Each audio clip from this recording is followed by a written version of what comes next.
We will surprise some people in 2023.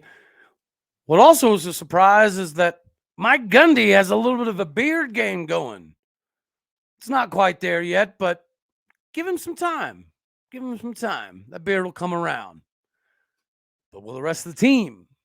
You are Locked On Oklahoma State, your daily podcast on the Oklahoma State Cowboys, part of the Locked On Podcast Network, your team every day.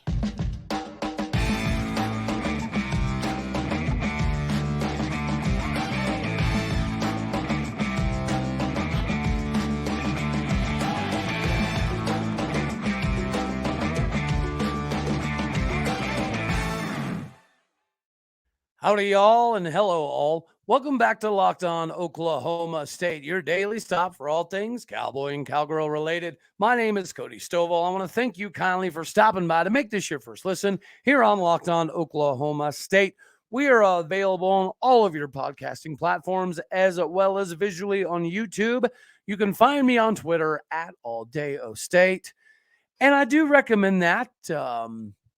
We like to have a lot of fun on Twitter, which is saying something because I, before this job, said I'd never have a Twitter, and I didn't ever plan on having one, but I do, and it's kind of fun to mix it up with Oklahoma State people and people from all over the country and just talk football, basketball, baseball, whatever. It's just, it's a lot of fun. Anyway, so if you watched Mike Gundy's interview recently, you'll have noticed that, well, he said a couple, but he's got the beard game going. Really good tan, a lot of gray in the beard. You know, it could be a big look for him. When we're also talking about big looks, we've heard 1,000 times that Mike Gundy has always traditionally talked about not being able to get enough 300-pounders into Stillwater, Oklahoma. Well, now we have an overwhelming abundance of 300-pound type of fellas. So we're going to be able to talk a little bit about defensive line. Hopefully we got enough time to dive into all of it. But before that, I did want to touch base and talk a little bit about the interviews. Now, people have asked me before, Cody, why do you put so much stock into interviews? It's because if you take information, right, from some sources, and then you read stuff that RA puts out or 247 or Scout or Rivals or On3, whoever. And when you read all these articles, and then you can go to some of the pistols firing type blogs or orangepower.com type blogs, all of these places are really good and really useful for picking up information. And then to put it all into context with people on the sidelines, it does make a lot more sense. But then there's a good chunk of time that Gundy has a press conference. And a lot of us look at it like, what did he just say? What is he even talking about? Well, whenever you have all of these multiple angles to kind of sift through, and then you combine it with the interview, knowing the knowledge that you have, it makes the interviews make more sense. So then there's times that he said stuff that are just patently untrue. Or he says things that are designed to leave a little bit more question marks. And I completely get it, right? To some degree. So whenever you combine all of them with the interviews, it makes it all make sense because sometimes he says things and it's like, oh, that story I heard the other day. Okay, that's who he's talking about. So again, it allows it to all kind of form this big old picture where it all comes together.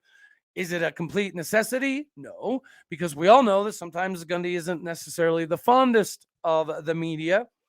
So he is very reserved at times as well, right? It's just this mixed bag you get with Mike Gundy. So you do have to read multiple pieces of information, literature. You also have to watch multiple interviews. And then you also have to talk to the people that are actually on the field in the program. And doing all of that collectively, it gives you a much better picture, right? So this is why I do spend time watching all of the interviews. And sometimes there's not a lot to cover. Sometimes there's a lot to cover. And in this scenario, I think there's a decent amount to cover, right? It's nothing shocking. But with Oklahoma State's last pro day being today, we'd be remiss if we didn't jump into some of not only the interview, but some of the positions that everybody is looking to right now. So, yeah, if you've noticed recently, we trust Brett Yormark because he's an assassin. Ladies and gentlemen, Brett Yormark, the Big 12 commissioner, is an assassin. And it's just a matter of time before Oklahoma State takes the next jump with the Big 12, because the Big 12 is in fact moving in the right direction. So yes, it's the last pro day for Oklahoma State University, because from here on out, the Big 12 will have its own pro day. So every Big 12 team will come together for what's no longer really a pro day. It's a combine. That's precisely what it is. And Gundy brought up some interesting points, like sometimes when you're talking about team speed, some guy will run a certain time on one field, and then some people in the NFL offices have conversations about, well, if it was on this field, he would have been this fast compared to this field. So this field's not a good indication on his real speed, yada, yada, yada. Those conversations happen, right? So this is a way to not only get rid of some of that. You can't have the conversation, well, if it would have been in Fort Worth, they would have ran better, as opposed to Lawrence or wherever. Everything's going to be timed the same surfaces, same drills, and doing it all in one area. It's a brilliant move, because what other conference has their own exclusive combine? None of them. That's the answer. None of them. We are the only conference that will have an exclusivity window for combine, where everybody that's looking into the draft side of things will be at one location to watch all of the top guys from the Big 12, again, in one location. So it does a lot for the universities individually. It also does a lot for the conference, does a lot for Brett Yormark, and it does a lot to instill more confidence in the future of the Big 12. Speaking of instilling confidence, ladies and gentlemen, you probably know I'm about to throw some FanDuel at you, and the answer is yes. Because why? Because FanDuel is America's #1 sports book. And right now, we're giving the new customer no sweat first bet option, which is up to $1,000 back in bonus bets if your first bet does not win. Just go to FanDuel.com/lockedon, sign up today, and claim your no sweat first bet. You can wager on a multitude of things: who's going to win the whole tournament, who's going to maximize money lines, who's going to score next, who's going to stop the defense next. There's a lot of little individual things you can bet on, which makes it a lot more fun instead of just betting on the spread or the over-under. And you all know that it's very safe, secure, and super easy to use, because, again, it's FanDuel, which is America's #1 sports betting app. Do not miss your shot to get your hands on this no sweat first bet, up to $1,000 back when you join FanDuel today. Just go to FanDuel.com/lockedon. Again, that is FanDuel.com/lockedon. Go there to learn more and sign up. Make every moment matter more with FanDuel. This year, right, we've already covered, this has been the most difficult of any year ever, by far, just to obtain information. And it's not just because there wasn't a spring game. Obviously, that plays a major hand in it. But part of it's just, again, the lid that was kept on everything. We don't want to rehash a bunch of old stuff, right? I get it. But the only reason that I threw stuff out there is because I think that it's important for growth, right? You cannot grow unless you admit you have a problem, okay? Are we there yet? No, but I do think things are getting a little bit better. And that's indicative by some of the conversations that Gundy has been having, right? He's a little bit more forthcoming, seems to be a little bit more engaged. Yes, he's in a good mood. Yes, that can be deceptive because he was in a good mood last year at this point in time. So him simply being in a good mood, it doesn't always equal a whole heck of a lot. But we know when Gundy's not in a good mood, we know exactly how those interactions come. And Gundy said a lot of really phenomenal things, in my personal opinion, in the last couple of interviews. But there's one thing that, I wanted to hit on that I didn't exactly appreciate. We've got to stop blaming players, and we've got to stop blaming injuries. Yes, injuries are a massive point of any season for any sport, any team, anywhere. I get it. If you have an overabundance of injuries, you're not going to be super successful. But again, it's just like when somebody cheers for that team that's 71 miles south of us. It's like a one-track sided conversation, right? And that's what it typically is a lot of times when it comes to some of the information coming out of Stillwater, Oklahoma. I don't think it's smart to continue to spread this narrative that last season injuries are what plagued everything. And then the K-State injuries caught up to us. And then KU, with just the snowball cumulative effect of not goodness, it all hit us at one time. Okay. It's not untrue. But I hate the fact that we leave out why it got there, right? Just the lack of accountability sometimes is bothersome. It's not because of injuries. Go back and look at the Baylor game. Go back and look at the Texas Tech game. Go back and look at the TCU game, okay? Injuries were not the problems there, and I will leave it at that. I'm not going to get on a soapbox today on this one because the rest of his interview I thought was pretty amazing. One of the things that he brought up that I think not only needs to be talked about, it needs to be focused upon. The idea of having contractual agreements in recruiting was a brilliant idea. I don't know if that he came up with that on his own or if that's something he's kicked around with other coaches in the coaching circle, or if this is just, what you drink a beer and discuss with the coordinators. I have no idea. But what a brilliant move, right? Because the transfer portal was never supposed to get the way it is now, right? There are some bumpers that are starting to be put on it, but it's still a little too loosey-goosey. And with the NIL and, in my personal opinion, the AAU accreditation slowly becoming a little bit less important, and this is more and more and more and more about business for these young men, if it's going to continue to trend this way, and there's nothing that says that it ain't, then why are contracts not a brilliant idea?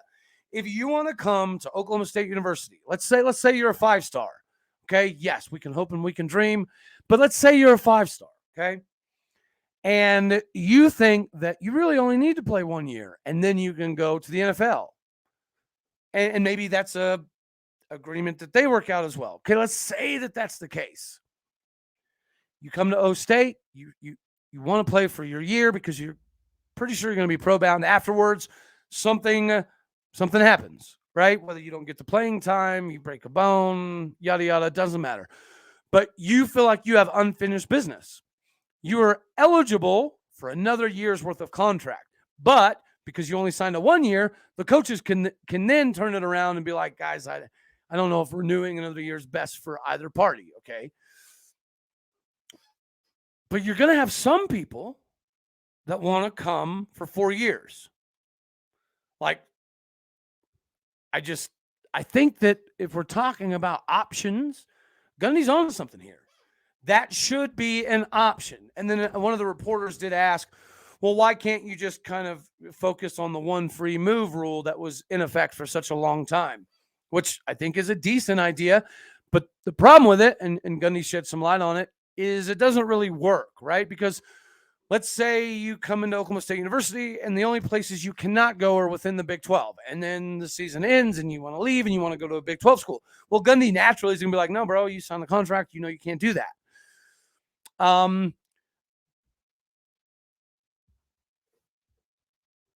But if something really were to come down the pipeline that made Gundy think that it was best for you to renew another year and you agreed, or it's best for you to move on, or it's best for you to sign a 2-year deal, 4-year deal, 3-year deal. I think it's a phenomenal idea. Now, I do think that it could get a little tricky. I understand how we could tiptoe our way through the weeds on this deal. For example, if you have a very, very old school coach that may or may not have any maneuverability in the new age way of doing things, that coach may not accept you on a 1-year deal, period. It doesn't matter who you are. You could be the next Barry Sanders, right? The greatest running back sliced bread. And at the end of the day, it not work out because I don't know if I want you come in for just a year, right? Some of your teammates want a little bit more buy-in, want a little bit more of a commitment. So I think it could become contentious, at least to some degree, maybe even if it's just a locker room. I do understand where it could potentially create problems. But if anyone wants to sit here and say that the system we have in place right now is a good one that's working really well, I don't think you're paying enough attention. This puts the onus back on the kid because right now everything's on the university for the most part. I mean, it really almost all is. Because even the ones who leave Oklahoma State University, even the ones who've been thrown under their bus, they're not going to say anything maybe down the line after they graduate, right? It's the same thing with this contract stuff. It could get a little bit tricky. I understand that. But right now, it's already tricky. It's already a nightmare. It's already a disaster. And, I shouldn't be saying that because we made out better in the transfer portal, we think, than we lost. And you say that from a numerical perspective because we didn't lose all that much, right? We didn't lose a crap ton of starters. We lost some people, yes. But you hear these narratives being spun that, we lost all these starters and it's just going to be this complete rebuild. That's not accurate, guys. Now, is Alan Bowman going to end up being the guy? I think so, right? We're in pads now, so we'll find out a lot more this next week and a half. It was thrown around that he is a pure pocket passer. We haven't had a pure pocket passer really since Whedon. I think Gundy was right when he said you can't classify Alan Bowman as just a pocket passer. Is Mason Rudolph just a pocket passer? Well, yeah, for the most part, but he was slightly maneuverable, especially in the pocket. Alan Bowman's much of the same. Can he take off and scamper for some yards? Yeah. Is he going to bust a long one? No. But he's not exactly a statue in the pocket. And Gundy also said something along the lines of the game has shifted to having a more mobile quarterback. And that is true. So the days of being a true statue, I don't want to say that they're dead and gone because I don't believe that.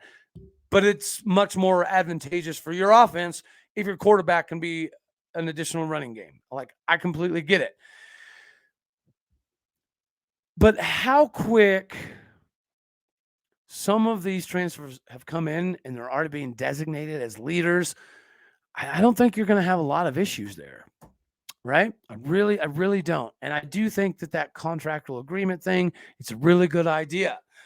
All right, let's see. Where are we at on time? We got enough time to cover a couple things real quick. Before we get out of here, I do have to make an announcement. If you've seen some of the pictures on social media of some of our wide receivers, like Helen Shetron, obviously being one. Jaden Bray was another one that people were talking about. They look like, Des Bryant, Justin Blackmon prototypes, but more cut. Yeah, I'd say that's accurate. Body by Glass Factory is back, ladies and gentlemen. It is in full effect ×2. Maybe it's strategic. Maybe, I don't know, he heard that people thought maybe that Rob Glass was the reason we were having some injuries last season. Only time will tell. I think if that is your thought process, give it some more time because Rob Glass has not done us wrong yet. Rob Glass is a legend in the game for a multitude of reasons. And with this different look that we have, we're going to need it. We're going to need every bit of it. And you're seeing that, right? Especially on the O-line, D-line. Now, it's kind of hard to do the O-line, D-line breakdown. We did an O-line breakdown with the guest. We haven't done a D-line breakdown yet. I was going to do it today, but I don't want to squeeze it. And we don't have a lot of time left. So I will say this, though.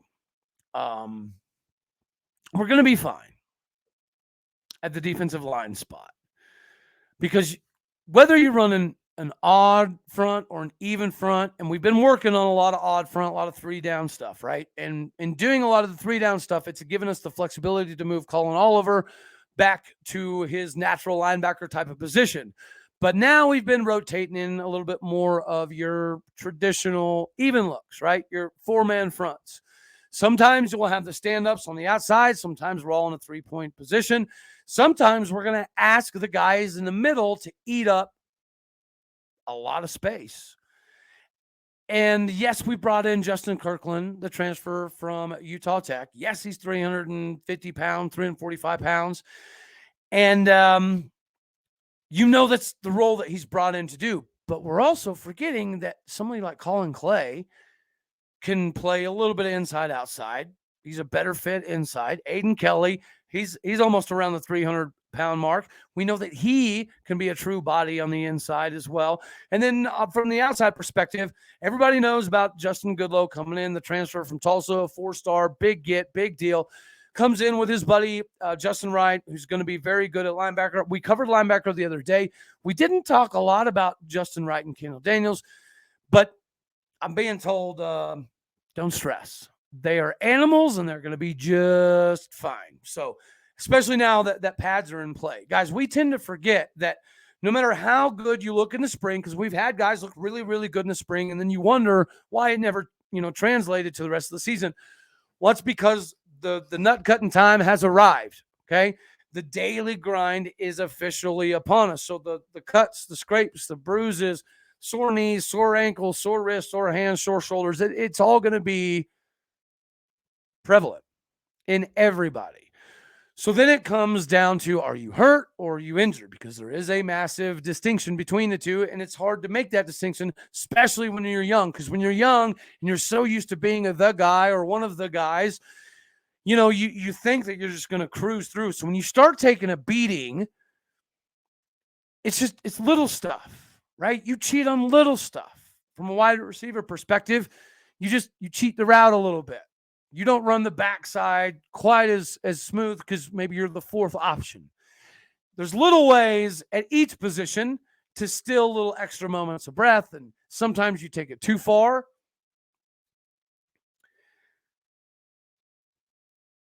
And then you throw on the class size, the load that they have to take on in conjunction with football and getting beaten up and battered around. It definitely it plays a toll on these guys. So a lot of times the physicality and the mentality have to match up, and usually that takes a while, which is why you don't see an overabundance of freshmen traditionally playing a lot of snaps. Could that change? I mean, yeah, it could, especially with the simplification process that appears as though we're going through. So, okay, we did not have enough time to knock out the defensive linemen today. So, all right, it's just something we roll for tomorrow. So, that's all we got for this one, guys. As always, I love you all. God bless. Go Pokes. Tune back in tomorrow as we break down some more of the defense, primarily defensive line. Now that we've got some pads on, it's going to start taking a little bit more shape. Or we can do safety tomorrow. That is a little bit easier to diagnose without being in full pads, but I want to hear from you guys. We've let you guys kind of dictate what position group we do next. So go ahead and comment down below and let me know whether we should do defensive line or safety next. All righty, y'all. That's all I got for this one. Thanks for making Locked On Oklahoma State your first listen. Go Pokes. God bless. Goodbye.